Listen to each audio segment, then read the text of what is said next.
Distinguidas, distinguidos senadores de la República, inicio este informe, este diálogo, agradeciendo en primer lugar en todo lo que vale su paciencia y la gentileza que tuvieron a bien concederme con motivo de la enfermedad de mi señor padre, que desgraciadamente ya al día de hoy no va a poder ver esta comparecencia.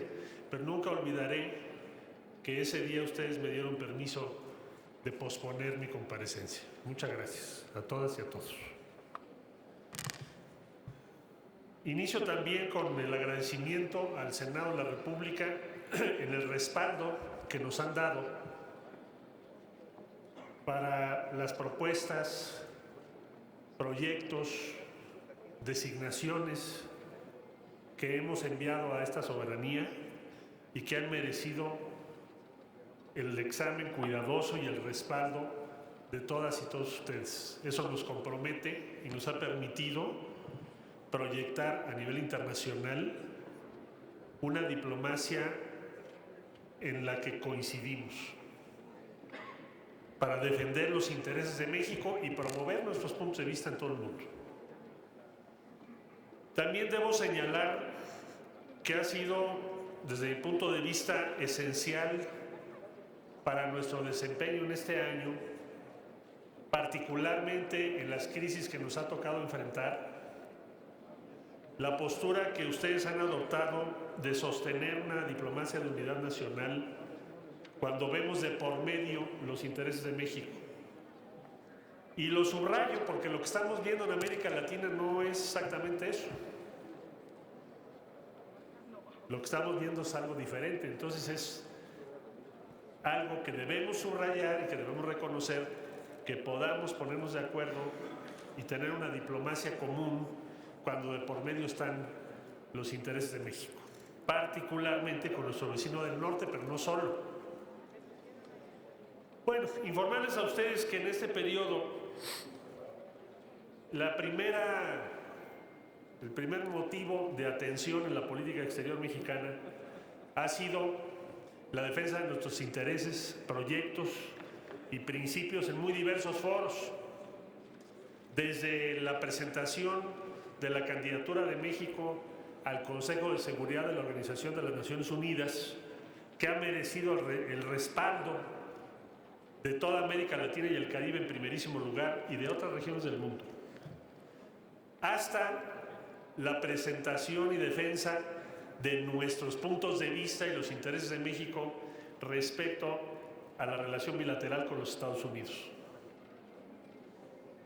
Hemos buscado con Estados Unidos construir, como aquí lo dije en alguna ocasión, una relación de coexistencia porque desde luego no pensamos igual, ni tenemos los mismos intereses necesariamente. Y eso ha sido una tarea permanente en este año. Como ustedes saben,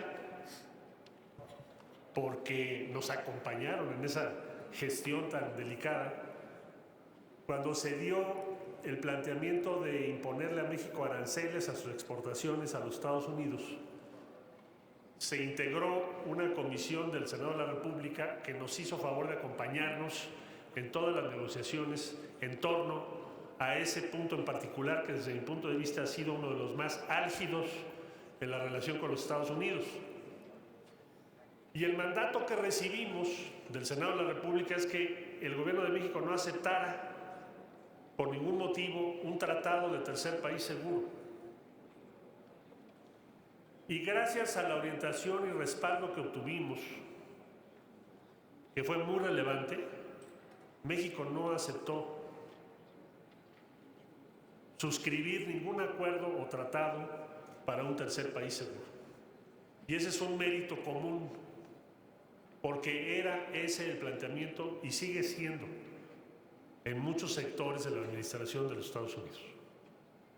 Y gracias al respaldo del Senado y a los acuerdos que tomamos, se pudo evitar ese escenario en favor de los intereses de México. Y también, al mismo tiempo, evitar que se ejerciera una disposición que, por cierto, es unilateral, que tiene que ver con la imposición de aranceles.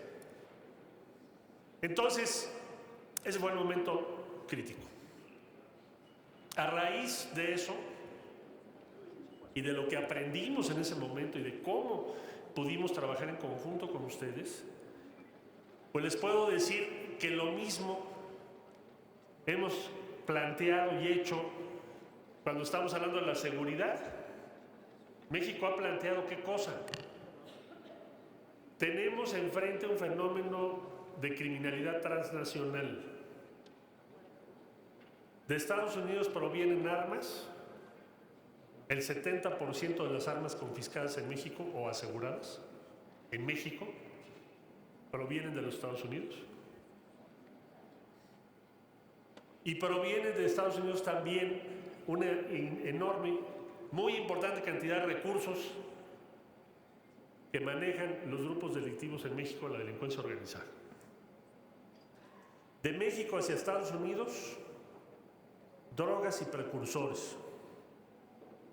Y por muy elemental lógica, tiene que haber una carga compartida. México no podría ni ha aceptado que el problema de consumo en Estados Unidos de diferentes tipos de estupefacientes o drogas ilícitas sea nada más responsabilidad de México. Asumimos nuestra responsabilidad, por supuesto.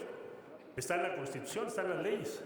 Pero en la relación bilateral tenemos que ser muy claros en que es una tarea común y que tenemos que compartir la carga, las medidas, las acciones, los compromisos. Para México lo principal, reducir el tráfico de armas y reducir el tráfico de recursos económicos para el crimen organizado en nuestro país. Ese ha sido nuestro planteamiento.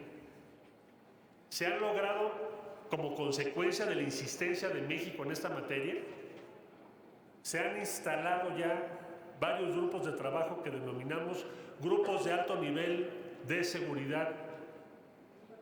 Y uno de esos grupos tiene que ver con las armas, otro grupo de estos, de los que estoy mencionando, tiene que ver con el manejo de las finanzas que acabo de describir. Queremos que haya metas comunes, verificables y acciones correspondientes al esfuerzo que hace un país, al esfuerzo que hace el otro. No tiene ningún sentido estarnos culpando entre los dos países. Lo que queremos son resultados. Y lo cierto es que en Estados Unidos el consumo sigue subiendo y desgraciadamente las muertes por adicciones también.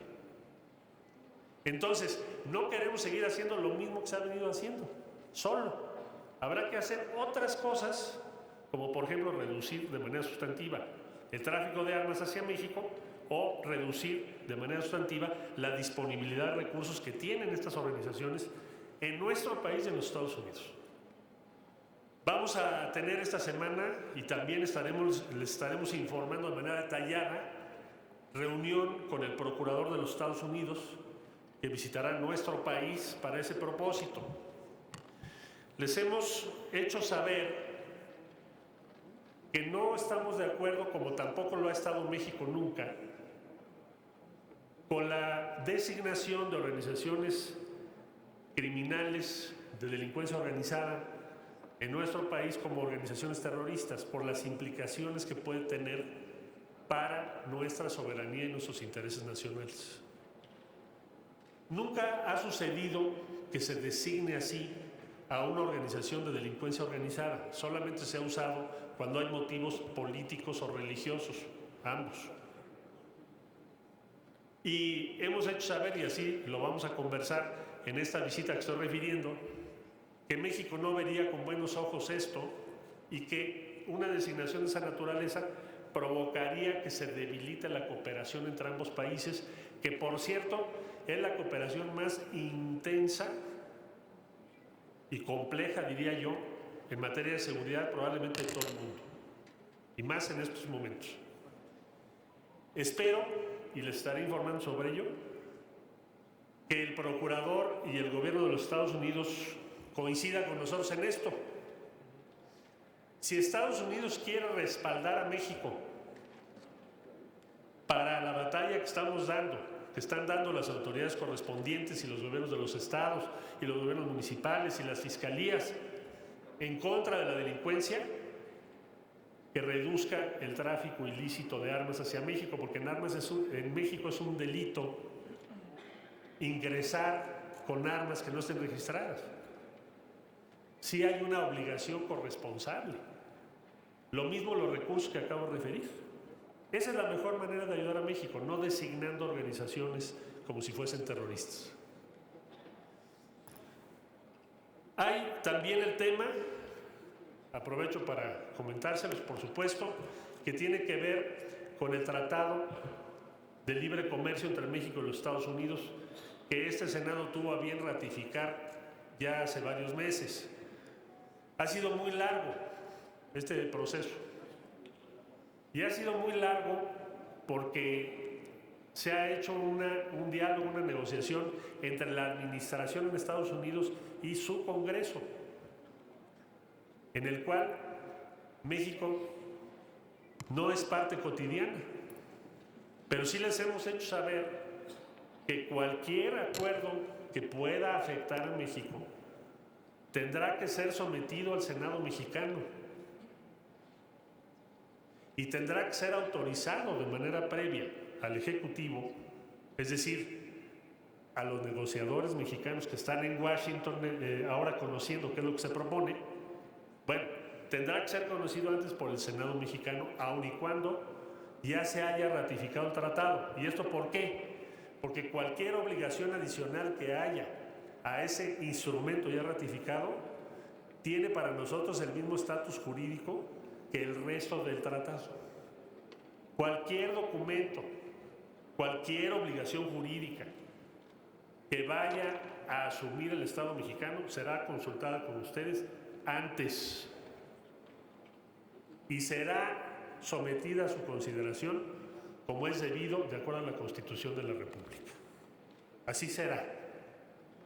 No habrá nada que ustedes no conozcan, no nos autoricen o modifiquen.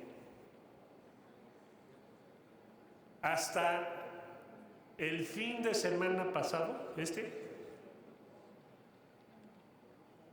se dio un primer conocimiento al jefe negociador mexicano, que es Jesús Seade, de los documentos que han sido motivo de discusiones, deliberaciones y eventuales acuerdos entre la administración del presidente Trump y el equivalente a la Cámara de Diputados, la House of Representatives. En estos momentos está Jesús Seade viajando a Washington para terminar la revisión, porque son muchos muy diversos instrumentos para la implementación del tratado en los Estados Unidos. Y la instrucción que tiene lo que ya acabo de referir. De las muchas versiones que se manejan en medios de comunicación, lo que les diría es, no hay sorpresas, porque ya habíamos recibido, en cuanto a los temas, pues ya habíamos recibido a el dirigente de AFL-CIO, señor Trumka, con sus insistencias en materia laboral.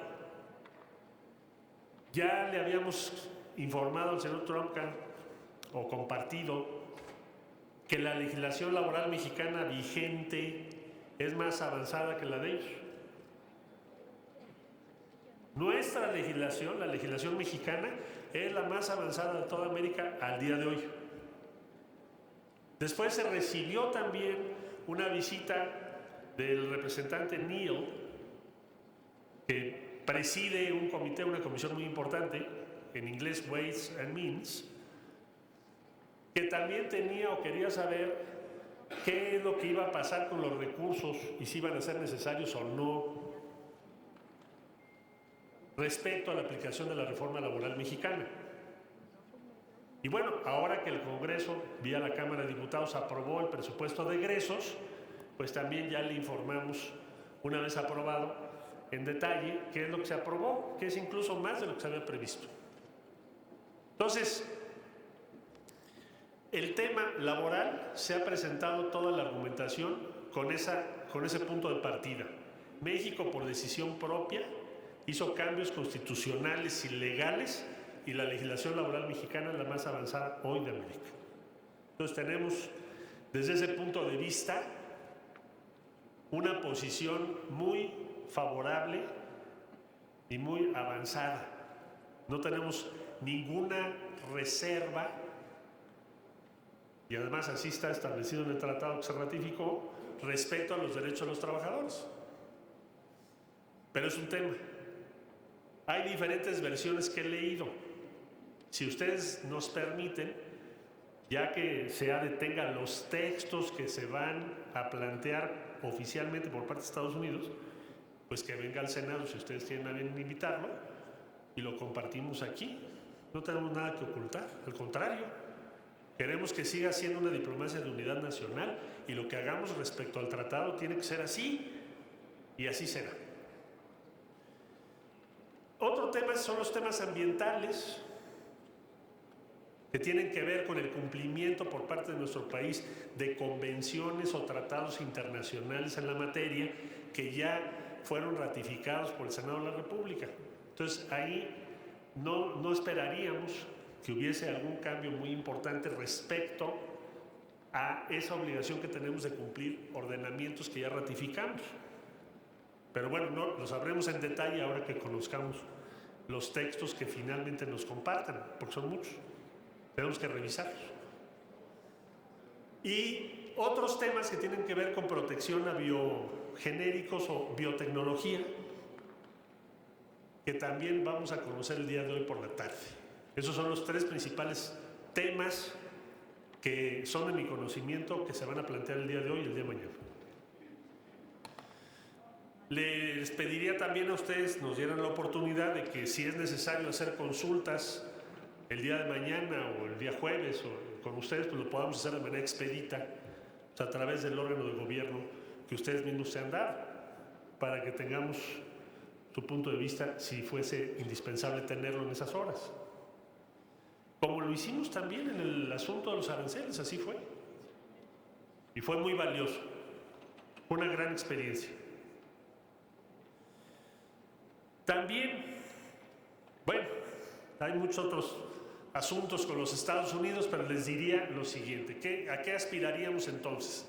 A que la coexistencia con Estados Unidos se dé en el marco del respeto a México, a su Constitución y a la dignidad del país, de nuestro país.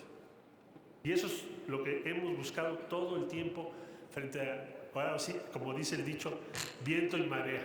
Y a veces ha sido las dos todo el tiempo. Pero estamos hechos para perseverar. Y esa es la historia de México y así seguirá siendo. Vamos a perseverar y vamos a triunfar. Vamos a salir adelante. Nada nos asusta, porque tenemos la conciencia limpia y tenemos el apoyo de la mayoría de la población. Decirles también que así como estamos ocupados de la relación con Estados Unidos y hemos buscado con Canadá tener la mejor relación posible, estamos en diálogo permanente con ellos, también estamos mirando al sur. México ha regresado a América Latina, como dicen nuestros compañeros de América Latina, de los diferentes gobiernos, no solo fortaleciendo la Alianza del Pacífico, que es una gran iniciativa, se ha consolidado, avanzado. Ahora se está buscando la inclusión de Ecuador y estamos por iniciar pláticas, negociaciones para el libre comercio con Corea del Sur, una economía muy relevante. Pero no solo en lo que hace a la Alianza del Pacífico, sino que ahora México tendrá la presidencia pro tempore de la Comunidad de Estados Latinoamericanos y del Caribe, el año 2020. Y hemos planteado a los diferentes países que la prioridad para nosotros debe ser mostrar que América Latina y el Caribe sí pueden tener posiciones comunes a pesar de diferencias graves que existen en la región. Y que sí podríamos y deberíamos demostrar que esta comunidad tiene un futuro plausible. y que no necesitamos crear más organismos. Hemos creado muchísimos organismos, algunos con muy buenos avances, otros no tanto. En la medida en que América Latina y el Caribe reencuentren un camino común, en aquello en lo que puedan coincidir, pues en esa medida también para México será muy importante ser parte relevante de esa comunidad. La posición que hemos guardado, paso a revista muy rápido, respecto a asuntos políticos importantes. Bueno, dijimos en febrero en Montevideo que había que buscar para el caso de Venezuela y las diferencias de los venezolanos, que habría que buscar un espacio de acuerdo, de negociación, y se formó un mecanismo, el mecanismo de Montevideo.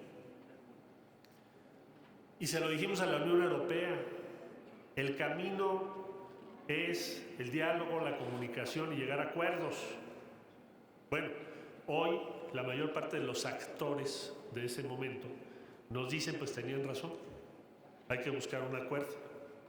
Y México, como siempre, y en apego a su tradición constitucional, ha dicho, si nosotros podemos coadyuvar para que haya una solución pacífica, democrática, lo hacemos. Para eso estamos. Y ahora lo que acaba de suceder en Bolivia. Nosotros decimos fue un golpe de Estado porque un presidente electo se le pidió por parte de las Fuerzas Armadas presentar su renuncia. Eso es un golpe de Estado. Su periodo terminaba en enero. Y México ofreció, de acuerdo a su tradición y a sus principios, ofreció asilo al presidente Evo Morales. Y aquí, si ustedes me permiten, tuvimos muy en mente aquello que decía José Martí hace más de un siglo. Si yo no fuera mexicano, quisiera ser mexicano, y siéndolo, le ofrendaría lo mejor de mi vida. Esa es la tradición de México. Y honramos esa tradición, en el caso también de Bolivia. Y con esa autoridad,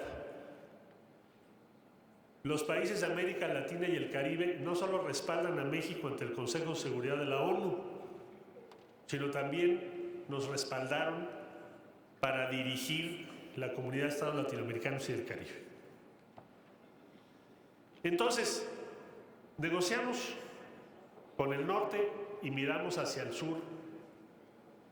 Estamos también avanzando mucho con la solicitud que le hicimos a CEPAL de responder una pregunta. ¿Qué debe hacerse en Guatemala, Honduras, El Salvador para que esa región pueda encontrar no solo el crecimiento económico, sino el desarrollo? Y la CEPAL ya presentó su plan de desarrollo integral, 145 proyectos. Estamos convocando a una conferencia internacional el primer trimestre del año, encabezada por el secretario general de la ONU, porque este plan es de las pocas respuestas que hay a nivel mundial con opciones de desarrollo para los flujos migratorios.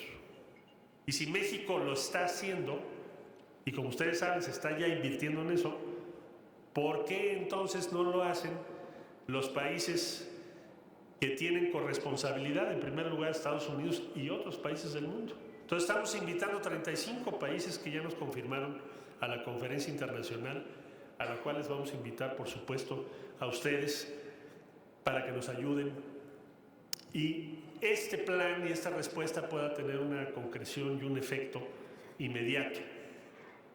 Ya iniciamos con los jóvenes, ya iniciamos Sembrando Vida, varios proyectos que hemos convenido con esos gobiernos. En el caso de Guatemala arrancamos en enero. México estará invirtiendo $100 millones. Como le decimos a Estados Unidos, con $100 millones vamos a crear 60,000 empleos. Si tú invirtieras $2,000 millones, cada cual de acuerdo al tamaño de su economía, pues tendríamos ahí, imagínense, ¿cuántos empleos? Sería otra cosa. También quiero comentarles que